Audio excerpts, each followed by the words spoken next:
ser breve también como Iván Vélez, que reitero la felicitación, está fantástico, porque bueno, me interesa más lo que hablemos después que lo que yo pueda decir. Y bueno, protocolariamente agradezco a la Fundación la invitación. Y bueno, nunca había estado en Santander y siempre es bonito defender a la nación española en un sitio tan bonito. Yo creo que nos irá mejor cuando la empecemos a defender en sitios más feos, pero bueno, todo se andará. Bueno, he de decir que cuando me propusieron el nombre de la charla que voy a darles, pues traté de no ceñirme mucho a lo que escribí en el capítulo para no tratar de repetirme, pero no deja de ser inevitable el tener que hacerlo, pues muchas cosas entroncan, quiero decir, muchas cosas de las escritas en el libro entroncan con esa precisa, o mejor dicho, imprecisa indefinición de Podemos respecto a la nación política española. Antes, en la sobremesa de la comida, Iván Vélez y yo comentábamos, bueno, me decía él que bueno, su conferencia y la mía eran esferas independientes, no tanto teniendo en cuenta de dónde provienen los fundamentos de esta indefinición o incluso esta oposición o aversión radical a España, al concepto o la idea de España como nación política que en Podemos se da.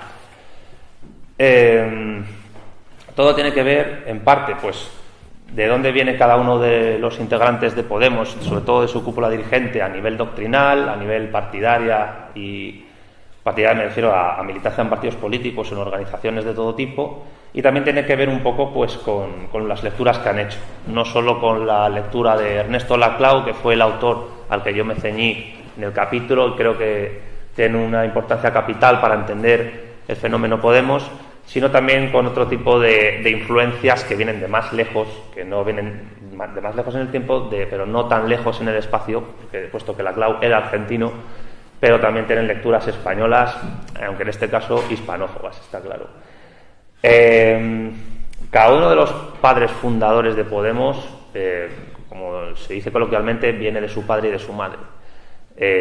Pablo Iglesias, y entroncando con Iván Vélez y con el tema del PSUC, yo diría que proviene de un eurocomunismo muy particular, pero no el eurocomunismo de Santiago Carrillo, no el eurocomunismo que se pactó después del año 56, el eurocomunismo de la reconciliación nacional, sino el eurocomunismo precisamente del PSUC de la época, de los años 60 y 70, un PSUC que abogaba por una especie de ruptura, lo que ahora se llama proceso constituyente, que es una terminología que viene de Toni Negri. Proceso constituyente no es más que hacer una nueva constitución, todos juntos y ya está. Es un término posmarxista, que digamos que es la corriente teórico-filosófica de la que bebe Podemos. De ahí viene Iglesias. Errejón, que realmente es quien introduce en todo el universo podemita la cuestión de la patria, del pueblo y tal, y por eso digamos que es el gran adalid de Ernesto Laclau en el partido. Sin embargo, anteriormente a Laclau viene de otras fuentes. El padre de Errejón, lo explico en el libro, pues fue cercano a la órbita del PSOE, es un funcionario de alto rango desde 1981 de la Administración Pública Española, ha sido un alto cargo en el ICONA y fue uno de los fundadores de Los Verdes en España. Errejón, hijo, siempre se ha asociado al trotskismo. En parte es cierto, pero en parte sobre todo bebe de ciertas corrientes que ahora se llaman altermundistas, pero que en el siglo pasado se llamaban tercermundistas. Unas lecturas clave, digamos, fundamentales para la construcción teórico-política del mundo de Errejón es el libro de Frantz Fanon, Los condenados de la tierra, que a algunos de los que están aquí les sonará porque tuvo un cierto impacto en los movimientos tercermundistas del siglo pasado hasta los años 70-80. De ahí un poco la versión de Errejón al concepto de izquierda en sentido definido de la palabra, que bueno, alguien lo ha dicho esta mañana, y también de cierta versión a los partidos comunistas. Y de Frantz Fanon a Laclau, la línea de conexión es bastante sólida. La idea que manejan en Podemos de patria y de pueblo, o de nación incluso, a veces lo dicen, bebe de Fanon en un sentido en su terminología antiimperialista, antiimperialismo depredador, antiimperialismo capitalista, pero también en un sentido peronista. Laclau era peronista, Laclau murió en Sevilla en el año 2014 y Laclau escribió 2 libros capitales para entender su pensamiento. Uno es Hegemonía y Estrategia Socialista, que escribió con su mujer y antigua alumna, Chantal Mouffe, belga, y otro es La razón populista, mucho más moderno, de la década pasada, donde teoriza sobre qué es el populismo en un sentido no ya solo ontológico, sino incluso en un sentido instrumental. Para Laclau, y en esto también se basa básicamente todo el postmarxismo posterior a él, los conceptos politológicos, los conceptos históricos, las ideas filosóficas son tan contingentes que únicamente se pueden definir en un territorio de lucha abierta en sentido sociológico.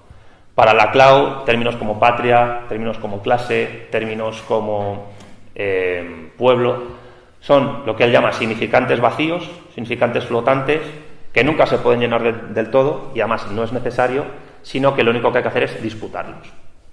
Hace unos meses, antes de la debacle, y luego explicaré por qué entiendo yo por debacle, electoral que sufrió Unidos Podemos en las generales, le preguntaron a Pablo Iglesias por qué pensaba de Dios, si creía en Dios.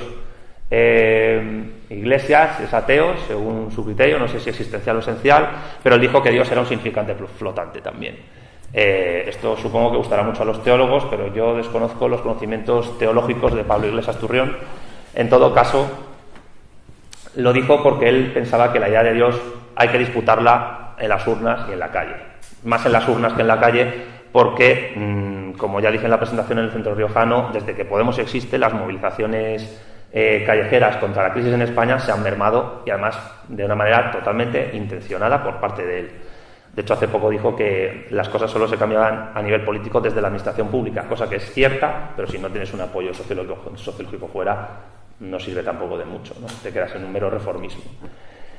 Al mezclar a Laclau con Fanon, con el eurocomunismo que viene del PSUV, e incluso con ciertas ideas del mayo del 68, Rafa Mayoral, que también es otro alto cargo de Podemos y que proviene del Partido Comunista de España, es un fan incondicional del movimiento del mayo 68, que a mi juicio fue el principio del fin en la Europa occidental de la izquierda comunista, y lo que permitió el paso al eurocomunismo posterior de Enrico Berlinguer y del propio Carrillo y el del PSUV. Pues todo ese mejunje trae lo que hay ahora. Podemos surge en un momento muy determinado, el de la crisis económica, en el cual además hay una contestación o empieza a haber una crítica en determinados ambientes sociales y sociológicos a la idea de Europa, precisamente, que veo que ha estado recorriendo cual fantasma esta sala desde la mañana, y ese cuestionamiento de la idea de Europa, de la idea de Unión Europea, Podemos con su aparición lo frena realmente. Lo frena, entre otras cosas, porque al beber del eurocomunismo Pablo Iglesias, lo que él defiende precisamente es un proyecto paneuropeo, alternativo, supuestamente, a la Unión Europea capitalista que mencionaba acertadamente, creo yo, Joaquín Robles esta mañana, pero en otro sentido. Yo he venido un poco apresuradamente a esta escuela de Denaes, porque tenía un congreso de geopolítica en la Complutense, y bueno, en plan anecdótico, pero entrocando con lo que voy a decir, os comento que a ese congreso fue a dar una charla Miguel Urbán, que es europarlamentario por Podemos en Bruselas. Miguel Urbán, que tuvo un enfrentamiento bastante fuerte con parte del público asistente y también conmigo, como no podía ser de otra manera, defendía que España, el pueblo español, la patria española, que ellos entienden de una manera indefinida, solo tenía 3 opciones con respecto a la Unión Europea actual. Una es quedarnos como estamos en la Unión Europea. La otra es la autarquía, que por lo que yo he oído a Santiago Abascal esta mañana podría ser la opción que él defiende, y una tercera sería otra Europa, sin definir en qué sentido sería esa otra Europa, cómo se pasa de la Unión Europea a otra Europa, qué clase de transiciones se hacen a nivel administrativo, burocrático, económico de la Unión Europea actual a otro tipo de Unión Europea. Y ahí lo dejó. Yo le comenté que podía haber más opciones, que otra opción sería pues orientar España y Portugal al ámbito iberoamericano, pero bueno, que si quieres arroz Catalina. Pasó olímpicamente del asunto. Estaba también Jaime Pastor en la mesa, y también el paso del asunto. Jaime Pastor, por ejemplo, comentó que la tradición de la izquierda comunista europea, desde Lenin y Trotsky, ellos son trotskistas, provienen de la Liga Comunista Revolucionaria, en la cual también estuvo Jaume Roures, el capo de la Sexta y Media Pro, y el diario Público, por cierto, que es el Iskra de Podemos, con perdón de Iskra. Pues argumentaba Pastor que la tradición obrera en el continente europeo era precisamente europeísta. Otra cosa es ver lo que la historia luego deparó, es decir, en los Estados Unidos de Europa, que Trotsky e incluso Lenin defendieron, en el momento en que no pudo expandirse la Revolución Rusa a otros estados, fracasó en Polonia y fue barrida por la socialdemocracia de Ebert en Alemania, aquello se barrenó completamente. Pero bueno, ellos prefieren vivir en la teoría que refrenda sus ideas a tratar de formular sus ideas, algo que le pasa a mucha gente, no pasa nada, ¿no? En todo caso, la indefinición de Podemos con respecto a la nación española es, desde la propia óptica de Podemos, a mi juicio, contradictoria según sus esquemas, pero coherente con las fuentes de las que beben. ¿En qué sentido? Al haber defendido grupos como la Liga Comunista Revolucionaria, trotskista, insisto, algunos elementos del Partido Comunista de España, más eurocomunistas, del PSUC, o de movimientos políticos anarquistas, o incluso de una cierta ala izquierda del PSOE, de la que también ha procedido gente hacia Podemos. Se ha defendido tanto el federalismo como el confederalismo, como el mal llamado derecho de autodeterminación, que más bien sería un privilegio de secesión. Ellos piensan, sin embargo, que en el momento en que Podemos aparece, esas tradiciones de las que beben se ven reforzadas por una cierta defensa de la idea de patria o de soberanía, tomada precisamente de las influencias de Laclau y otros autores desde el continente americano. ¿Eso qué significa? Que ellos se sienten muy orgullosos de haber sido los pioneros dentro de la izquierda española, no son los pioneros en absoluto, de defender la idea de patria soberana respecto a la tradición izquierdista anterior. Eso es lo que llega, por ejemplo, a Errejón, tratar de romper con el eje izquierda-derecha, defendiendo un eje más difuso, incluso yo creo que es los de abajo y los de arriba. Si defendieran, al defender el derecho de autodeterminación en Cataluña, si al solo dejar que los catalanes sean los que pudieran votar en ese referéndum, yo aprovecho para decir que tampoco soy partidario de que haya un referéndum a nivel nacional español, porque puede estar influido por un montón de factores que escapan a la historia, que pueden ser demasiado presentistas. Al defender eso, en el fondo están haciendo también un esquema de abajo arriba. Los de abajo serían los españoles que no podían votar en ese referéndum, y los de arriba serían los españoles que, estando censados en los municipios adecuados, sí pudiesen votar. Pero esa distinción de abajo arriba la dejan a un nivel, digamos, economicista, un nivel que a nivel explicativo no es muy patriota. Pero al creer ellos que defienden la patria, que defienden la soberanía nacional, pues están pensando que son un antes y un después. De hecho, en el correlato mediático propagandístico de Podemos, tienen que estar constantemente vendiendo que estamos en un momento histórico.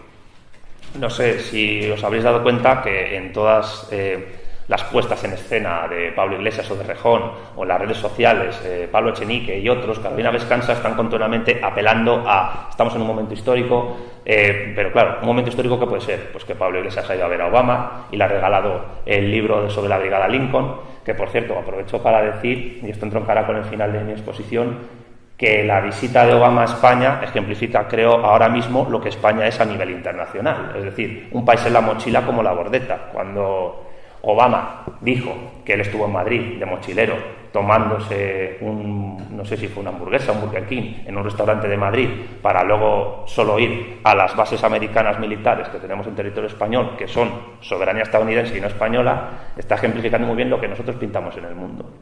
Y a la respuesta que tiene a nivel de soberanía nacional Pablo Iglesias es regalarle un libro firmado en inglés y con faltas de ortografía, por cierto.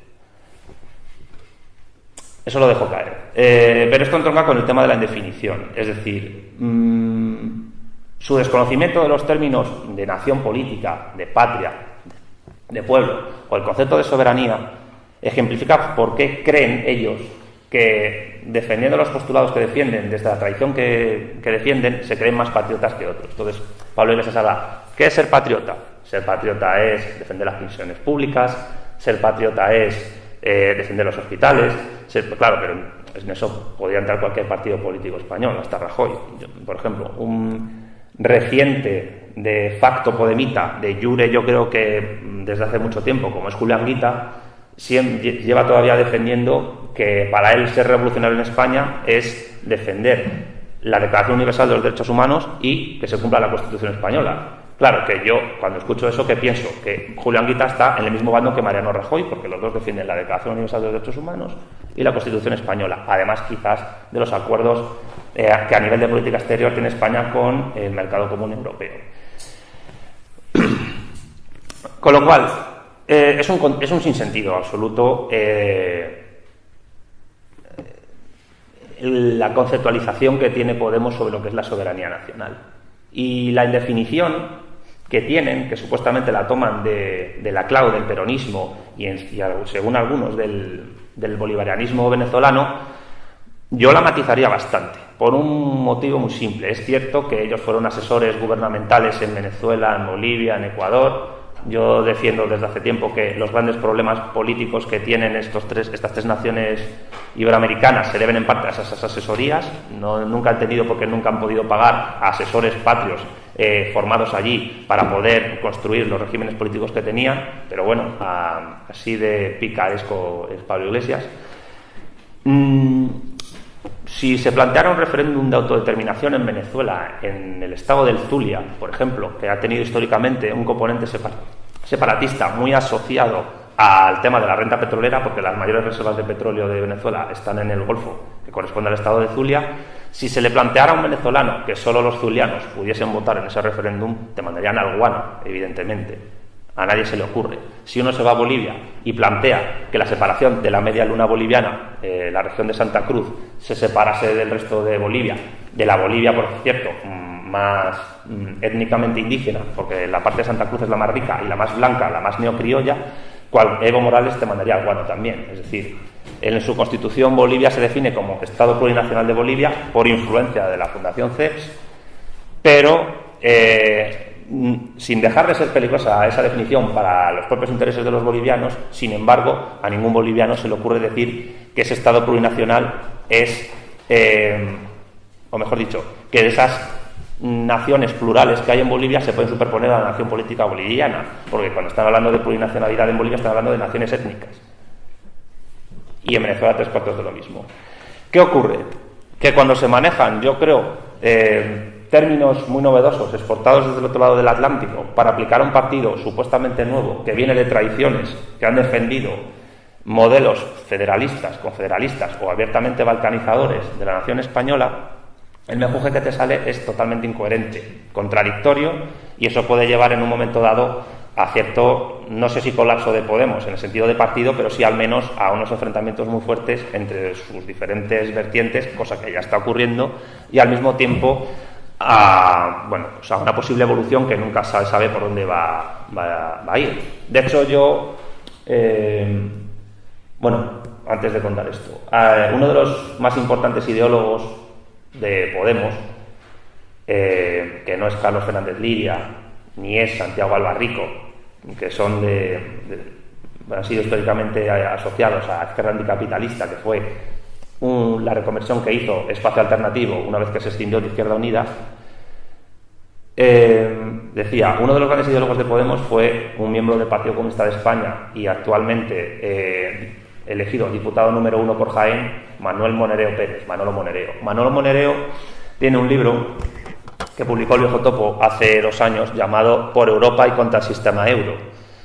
Monereo defiende un paneuropeísmo bastante cercano al eurasianismo ruso que puedan defender Alexander Dugin y otros ideólogos, en el cual hay una concepción de Europa que va desde Lisboa a Vladivostok, y en la que Monereo dice explícitamente: necesitamos un nuevo proyecto de país, construir una alternativa nacional popular, están utilizando siempre terminología laclauiana, un proceso constituyente, insisto, para mí es una forma de no hablar ni de revolución ni de reforma radical, en la cual en el frontispicio de nuestra Constitución aparezca la idea de derecho de autodeterminación.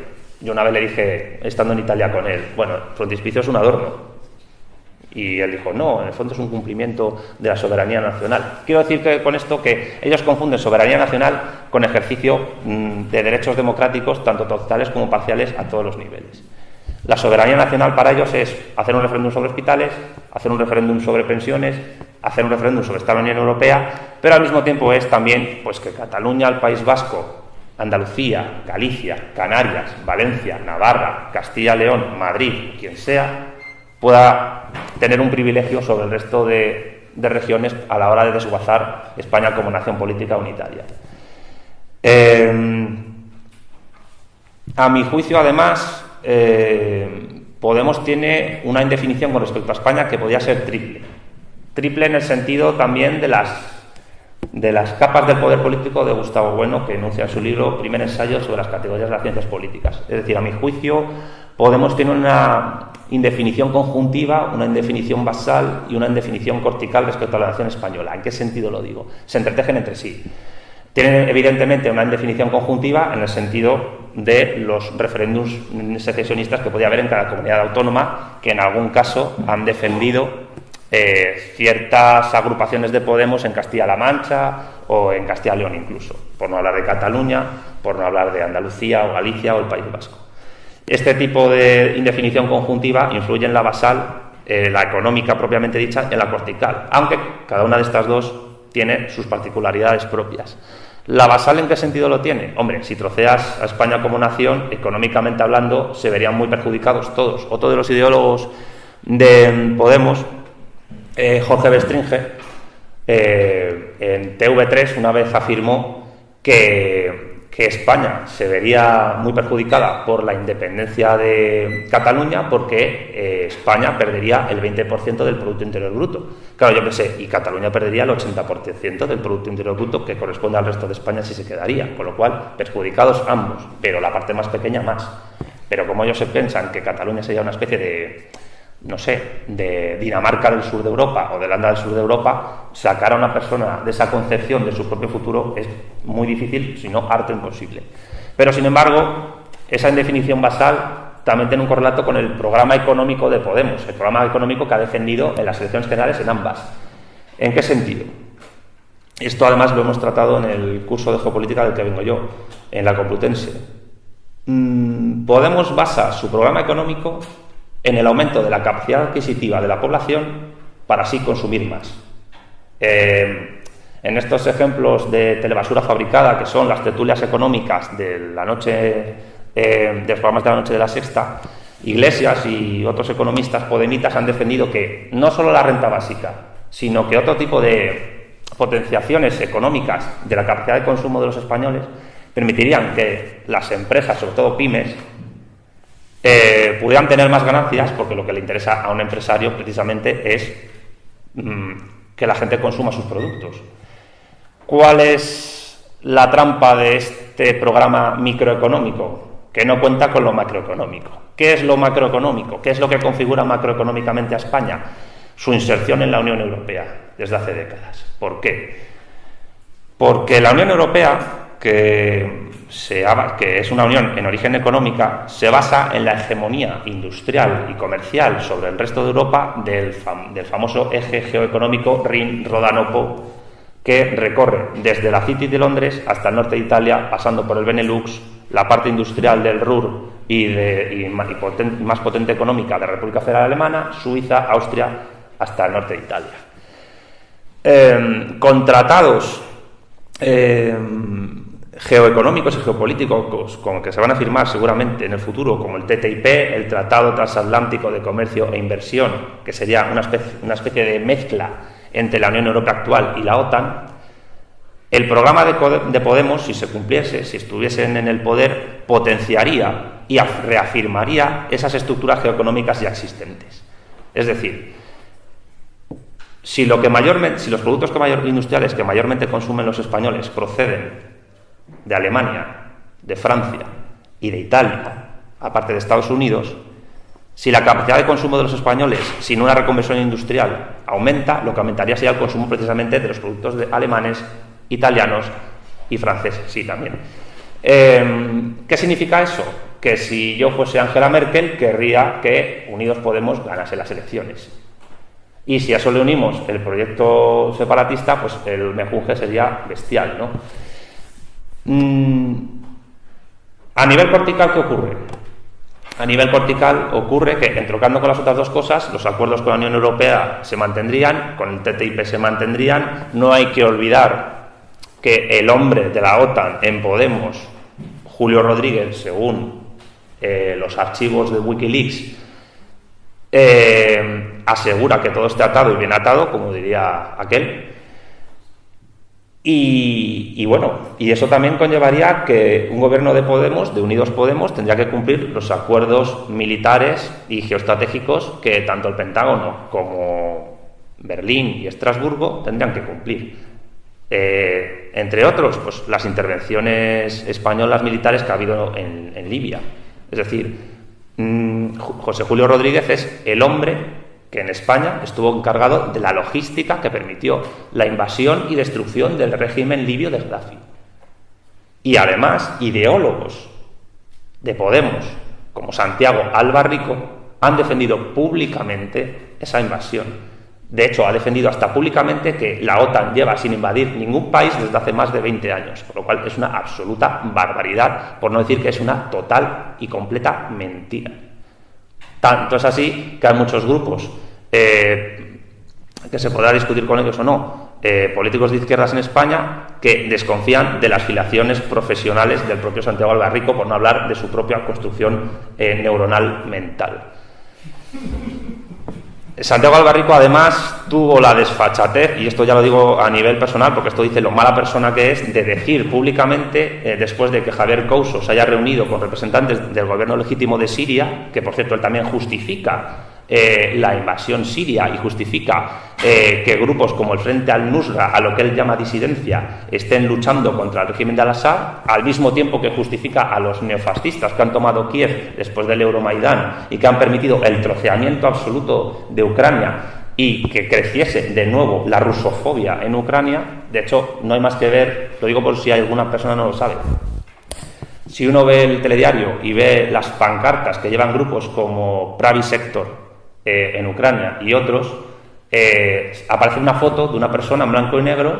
Esa persona fue un militante neonazi ucraniano llamado Stepan Bandera, que ayudó al Tercer Reich, a la Wehrmacht alemana, a aniquilar literalmente a millones de campesinos ucranianos y de judíos.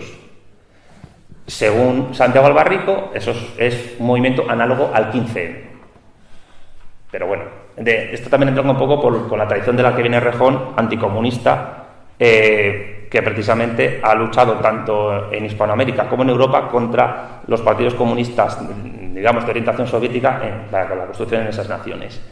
A lo que iba, Javier Couso se reunió con estos representantes y al señor Alba Rico no se le ocurrió otra cosa que decir en Twitter. Yo no tengo Twitter, pero me lo chivan y me mandan los pantallazos por WhatsApp, que Javier Couso, que sabéis que es hermano de José Couso, el camarógrafo español asesinado por un francotirador del ejército estadounidense en Irak, dijo que el hecho de que se reúna Javier Couso con los miserables tiranos del régimen de Al-Assad en Siria sería como si se reuniese con los asesinos de su hermano. Quiero decir que los ataques a Alba Rico, yo creo que justificados después de decir eso, han sido muchísimos.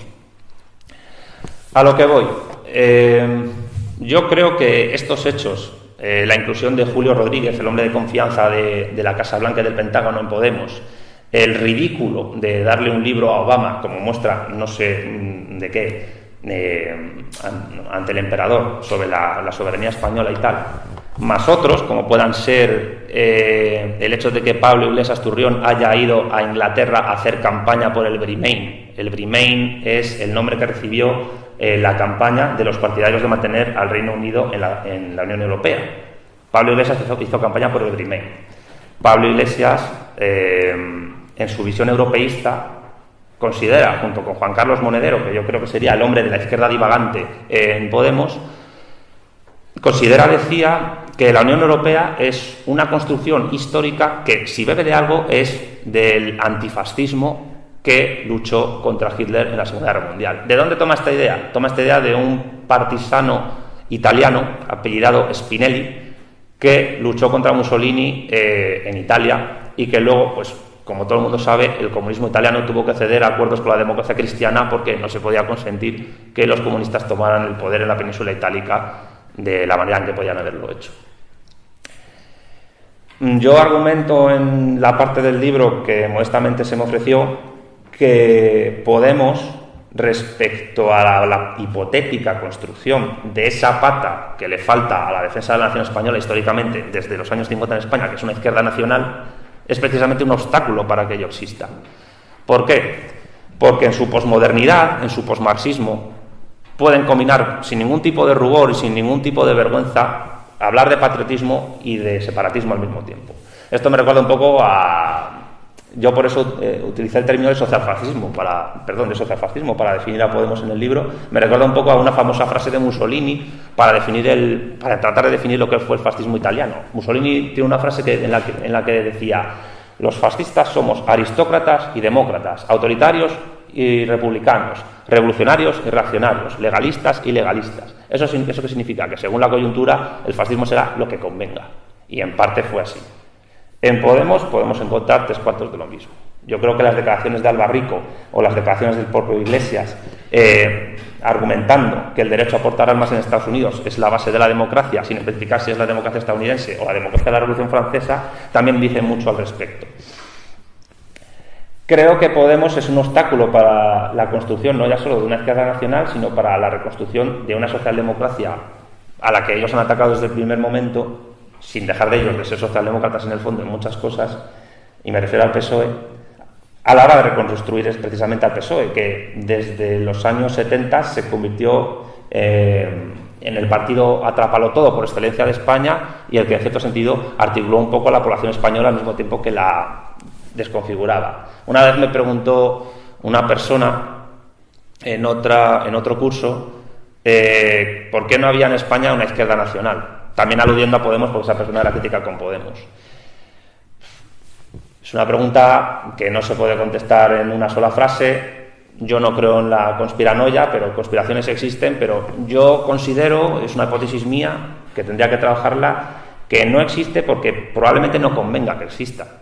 Es decir, el régimen del 78 creo que está muy a gusto con que haya una izquierda desnacionalizada para tratar de desvirtuar cualquier tipo de movilización o de construcción en ese sentido. Y Podemos incide más en eso. De hecho, la aparición de Podemos ha minado esa posibilidad, aunque fuese nula, y ha minado la posibilidad, otra vez, de criticar a la Unión Europea y la construcción del euro. Para más INRI, que lo estaba pensando antes cuando escuchaba a Iván Vélez, pero lo voy a decir ahora. Sabéis que ayer hubo un intento de golpe de Estado en Turquía, que no se sabe cómo ha acabado, aunque parece que ha sido minado. Ayer yo estuve viendo La Noche en 24 horas, relatando lo que era el golpe de Estado. Llamaron a un tal David, que supuestamente estaba en Estambul, y el tal David dijo que en la televisión turca privada, porque la pública estaba tomada por el ejército que se había sublevado, estaban comparando el golpe de Estado en Turquía con el supuesto golpe de Estado de Tejero el 23F. ¿Qué hace pensar esto? Pues, hombre, yo me pongo conspiranoico, con perdón, y pienso, bueno, ahora que el Reino Unido se está saliendo de la Unión Europea, quizás para compensar sería bien hacer un autogolpe en Turquía, que dentro de 4 o 5 años las aguas estén mansas y eso permita el ingreso de Turquía a la Unión Europea, de la cual es partidaria Alemania de manera ferviente, aunque Francia no.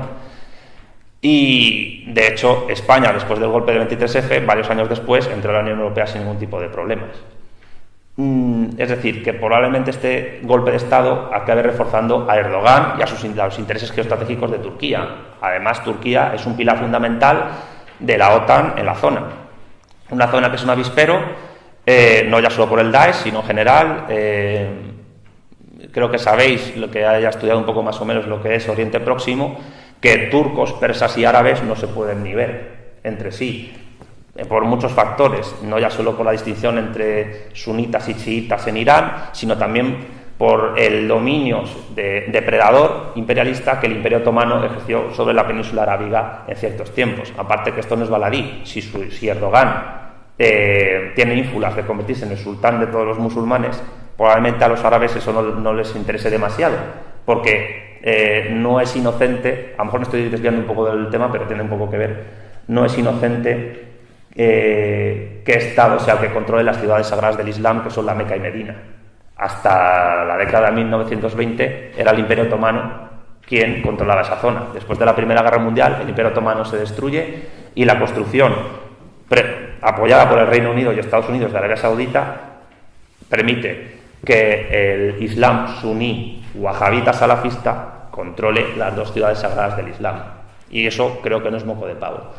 En todo caso, Pablo Iglesias, junto con los tres líderes de los partidos mayoritarios a nivel nacional español, Mariano Rajoy, Pedro Sánchez y Albert Rivera, en Twitter han expresado su apoyo incondicional al régimen constitucional y democrático y al presidente legítimamente elegido en Turquía por las urnas.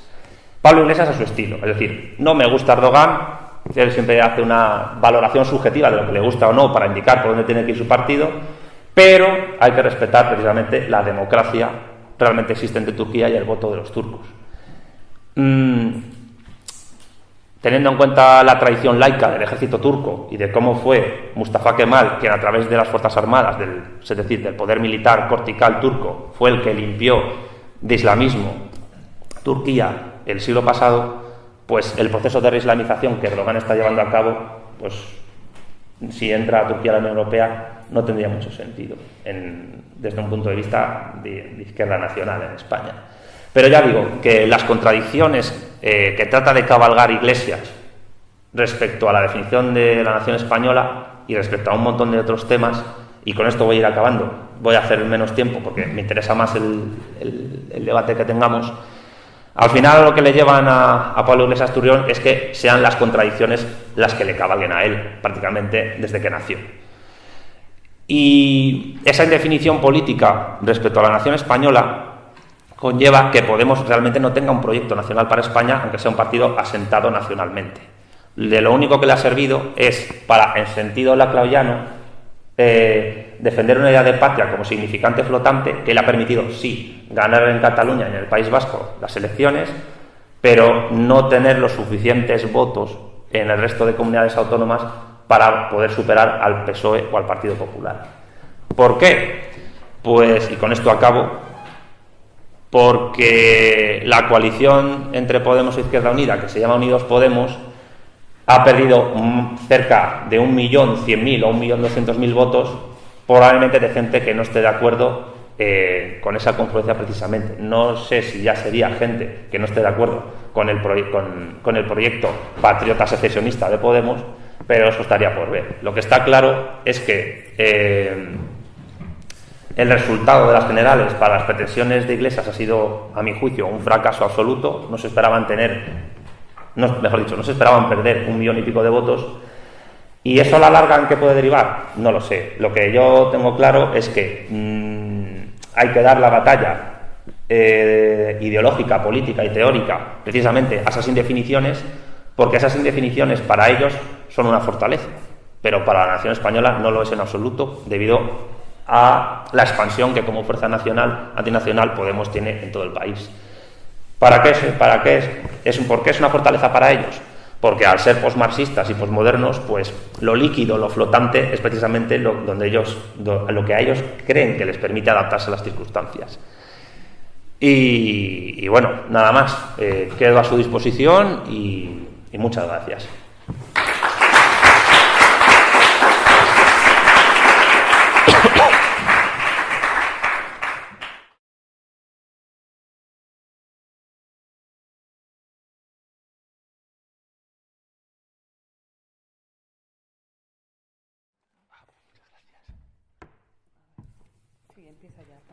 Enciende el micro porque si no... Sí. No has entendido, pero no sé... Ahora. Antes de nada, aviso que solo tenemos hasta y media estrictamente. Vale, o sea, tengo bastantes cosas, pero soy rápido. Vale, bueno, pues... ¿Cuánto queda? Vale, ¿Cuánto queda? Voy a ayudarte porque es más fácil y nada, felicitarte porque has tratado muchos palos, ¿no? Es muy amplia y son muchas cosas, ¿no? Son varias preguntas. La primera es que comentes un poco sobre el tema de la base sociológica de Podemos. ¿Sobre la qué, perdona? La base sociológica de Podemos. Y no tanto la de tu generación, digamos, que es la suya, sino la siguiente, digamos, que es más la mía. O sea, hasta qué punto, digamos, bueno, lo que se te ocurra y la parte de también el apoyo que tiene o sea, digamos, el nivel socioeconómico que parece que, por lo que se ha comentado, es más alto que el de, por ejemplo, el petróleo. Ese, por un lado. Luego, en el libro, hacia el final, en el capítulo que firmas, citando a Bettina García, se establece una comparación con, es una pregunta que además creo que te han hecho en otro foro, sobre la comparación con Podemos con el Templo del Pueblo de Jim Jones y tal. Entonces yo, José Manuel Sotomayor, que había intervenido antes, ha reseñado en su blog el caso de Antonio no soy capaz de pronunciar o de leer mi propia letra. Luego me pasa la referencia. ¿No? Que se ha suicidado y que justifica, bueno, que es un profesor de filosofía, socio de ATAC, de Europa Laica y de Derecho a Morir Dignamente, y ha muerto dignamente, sí. Y ha muerto dignamente y le cantan loas, digamos. Que no tiene mucho que ver, quiero decir, el paralelismo que establece en el libro con Jim Jones no va tanto por el hecho del suicidio en sí, sino porque Jim Jones era un marxista, etc. Pero quiero decir que... Vale, sí. Realmente la pregunta es que aclararas un poco por qué la comparación con... Simplemente porque es bastante... Son dos preguntas, ¿respondo rápido? No. Que hay más, venga, va. Vale, el tema de Europa. Tú tienes un artículo sobre las plataformas continentales, no sé, publicado, no sé si en el Catoblepas... En varios sitios. Bueno, en varios sitios.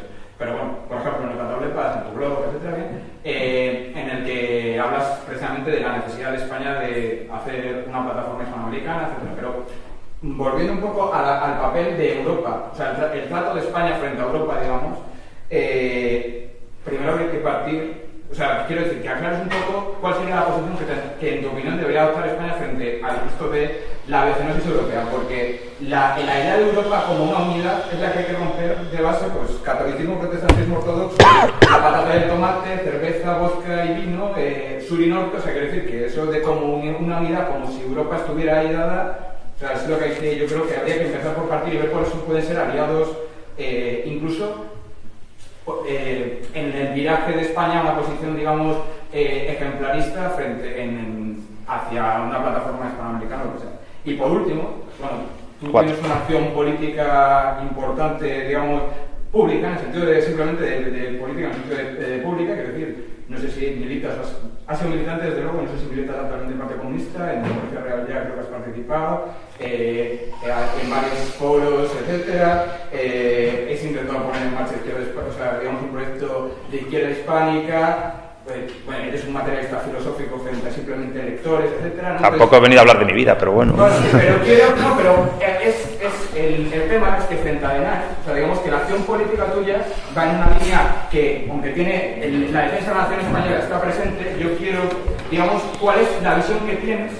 Has hecho artículos, por ejemplo, sobre Abascal, etcétera. Entonces, quiero decir, cuál es la visión que tienes del papel que puede jugar Denay, o digamos, cuál sería la estrategia, para qué puede servir Denay desde tu visión política, y simplemente, bueno, que sería un poco realmente un qué hacer, que es lo que le preguntaste a Iván. ¿Qué hacer dos? Un qué hacer, sí. Bueno, habiendo solo 15 minutos, son muchas preguntas, voy a ser casi telegráfico y pido disculpas por ser telegráfico. Respecto a la base sociológica de Podemos, pues hay dos vertientes. Uno has hablado del poder adquisitivo de algunos votantes y otro es el tema generacional. Sobre el tema generacional, muy rápido. Lo dije en el Cinto Riojano y, bueno, estos dos hombres están de testigos. Yo creo que no se puede entender el voto a Podemos sin las sucesivas reformas educativas que España ha tenido desde los años 70 y que desde el Instituto han deconstruido la cabeza de generaciones de españoles porque son capaces de aceptar estas incongruencias y estas contradicciones que llevan a esas indefiniciones. Reconstruir eso probablemente requiera un trabajo generacional constante. Respecto al tema adquisitivo, pues hombre, hay que tener en cuenta una cosa que se olvida, que es muy olvidada yo creo que por muchos llamados marxistas en España o materialistas, y es que lo que se llama la clase obrera en España, a los partidos a los que votan son al PSOE y al PP, no a Izquierda Unida ni a Podemos. ¿Por qué? Eso está por estudiar y realmente no hay un estudio serio sobre el asunto.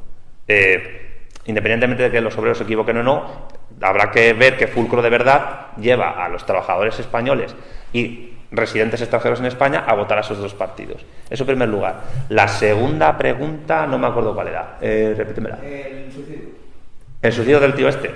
No, el suicidio de Jim Jones y el templo. A ver, yo no he comparado a Podemos con el templo del pueblo de Jim Jones porque se vayan a suicidar. Yo no veo que se vayan a Vista Alegre y se inmolen, no. Los comparo en el sentido, y vamos, no hay más que hablar con un podemita medio o ver a ciertos vídeos como... Hay un vídeo muy curioso que salen varios podemitas unidos de la mano empezando a gritar sí se puede, cada vez con más ímpetu hasta llegar casi a anular el sonido de las ardillas y de los grillos del parque. O sea, ¿en qué sentido lo comparo? Y creo que Betina García en eso me ayudó mucho, pues que yo veo que Podemos es un partido secta. Y cuando digo un partido secta me refiero a un grupo que sustenta su fuerza no ya solo en un culto a la personalidad malentendido, sino en un credo pseudo-religioso, que es el credo del pueblo, de un pueblo indefinido que supuestamente va a ser soberano por el mero hecho de desearlo y de trabajar por ello. Claro, ¿qué pasa? Que luego vienen las frustraciones, y las frustraciones es perder más de 1 millón y pico de votos, y ¿cuál es el sujeto atacado por esas frustraciones? Y esto tiene que ver con lo generacional, los viejos. Los viejos que han vivido la guerra civil, que han vivido el franquismo, que han vivido la transición, para bien o para mal, están ahí, tienen sus pensiones, y esa efebocracia que Tomás García ha dicho en alguno de sus análisis sobre Podemos está claramente determinada. O sea, muchos jóvenes podemitas están deseando que los viejos se mueran para supuestamente ellos heredar la tierra y reconstruir España a su imagen y semejanza. Y eso es peligroso porque los discursos efebocráticos que defienden la juventud como un valor político son claramente fascistas y nacionalsocialistas. La tercera pregunta era sobre... se me olvida, tío, sobre Europa. Muy telegráficamente. Hay un problema gordo, creo yo, porque claro, los términos no son inocentes. Y cuando uno puede defender, yo que sé, una alianza socialista iberoamericana o algo similar, sin embargo, también tiene que ver cómo se manejan en esos términos, no es solo en España y en tu círculo reducido donde te mueves, sino en otros ámbitos más amplios, como por ejemplo Hispanoamérica, ¿no? Yo en el curso del que vengo conocí a un profesor de la Universidad de Guadalajara mexicana que dijo una cosa en la ponencia que es muy interesante y que hay que tener en cuenta. El término Iberoamérica en México o en otros países de Hispanoamérica no es que se asocie con la leyenda negra, sino algo más prosaico y reciente, desde las cumbres iberoamericanas. Parece que Iberoamérica es un término que sirve como etiqueta o epíteto para definir la política exterior que a través de España tiene la Unión Europea hacia precisamente Iberoamérica. ¿Eso qué significa?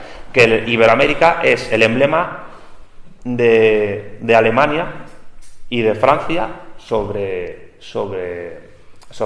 Hispanoamérica, teniendo a España como fulcro y teniendo a gobiernos de PSOE y de PP como fulcro. Es decir, que habría que invertir el término iberoamericano en otro sentido, no sé, ameribérico, me dice Héctor Ortega de vez en cuando, son términos suyos, porque si no, es que realmente, claro, los términos pueden tener un fundamento. Yo no pienso lo que... O sea, el gran error de la CLAU es pensar que hay significantes flotantes. No hay significantes flotantes, eso es falso. O sea, las construcciones de la CLAU y de Bueno son totalmente antitéticas. Cuando Bueno te reconstruye un término, lo hace en un bloque lo suficientemente sólido como para poder ir con él. Pero ¿qué ocurre? Que la CLAU dice, no, esa solidez hay que empantanarla. Es decir, lo que la CLAU hace, voy a utilizar una analogía un poco rara quizás, es que esos bloques sólidos que permiten definir la realidad se hunden en el magma laclauiano hasta tal punto que los que flotan en ese magma desprecian ese bloque.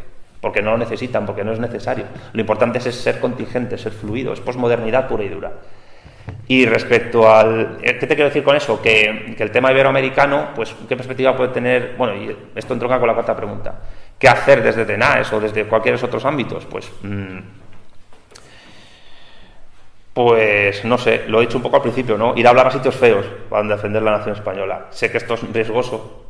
Sé que esto es problemático porque en un sitio feo te pueden dar una colleja y te pueden tumbar al suelo, pero claro, yo milito en el Partido Comunista de España, de hecho solo pago la cuota del Partido Comunista de España, me niego a pagar la de Izquierda Unida ni la de Unidos Podemos, y en mi ámbito yo defiendo estas ideas.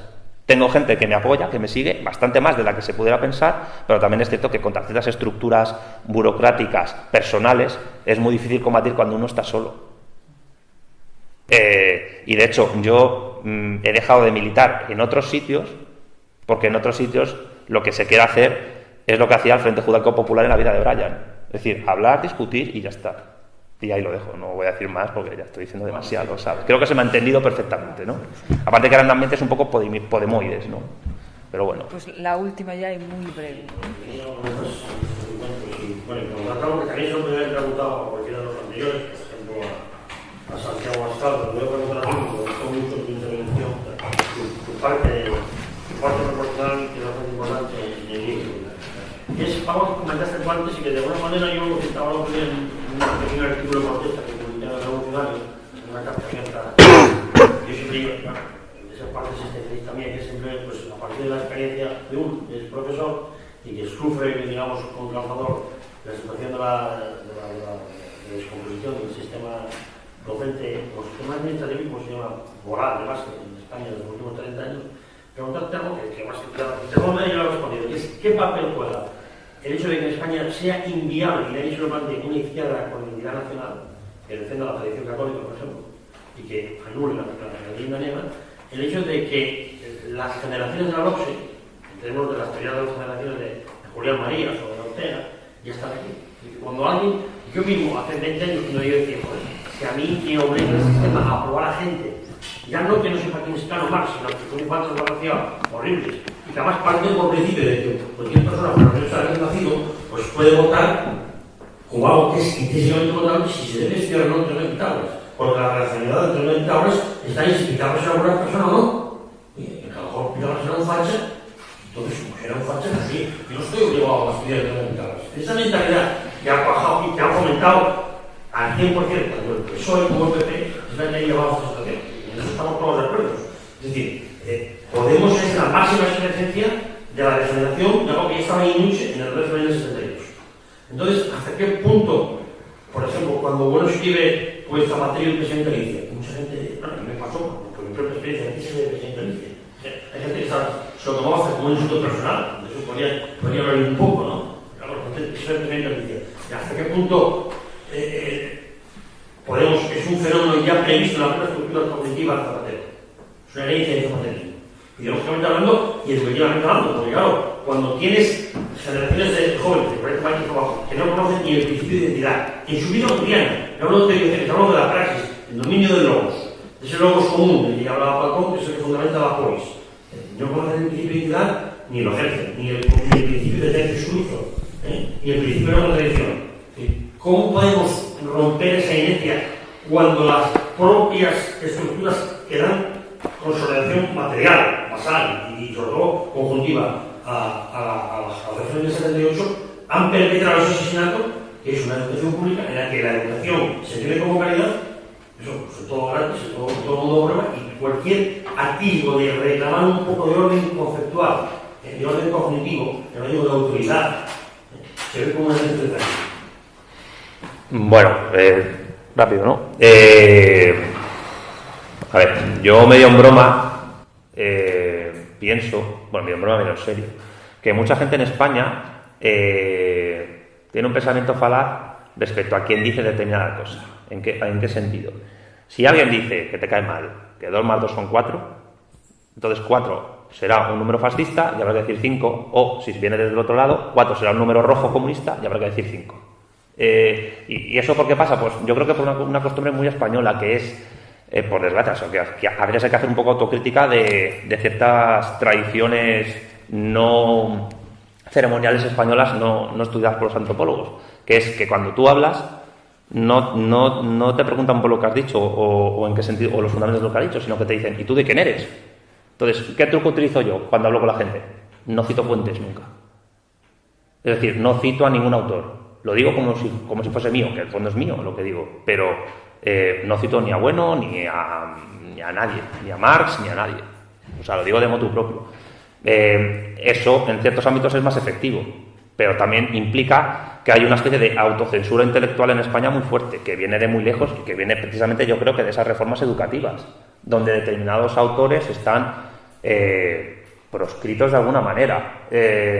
Yo, en los ámbitos en los que me muevo, fui hace poco a presentar un libro que hice de economía que era un libro basado en los 5 primeros capítulos de mi tesis doctoral, me preguntaron por Bueno y dije, yo a Bueno le defiendo, pero le defiendo no porque sea el mejor o el peor, sino porque considero que su sistema filosófico tiene, aparte de que es tremendamente racional y radical, en el buen sentido de la palabra, tiene un potencial revolucionario transformador que mucha gente no es consciente de ello, y lo tiene, y mucho. Y el trabajo es de chinos, evidentemente.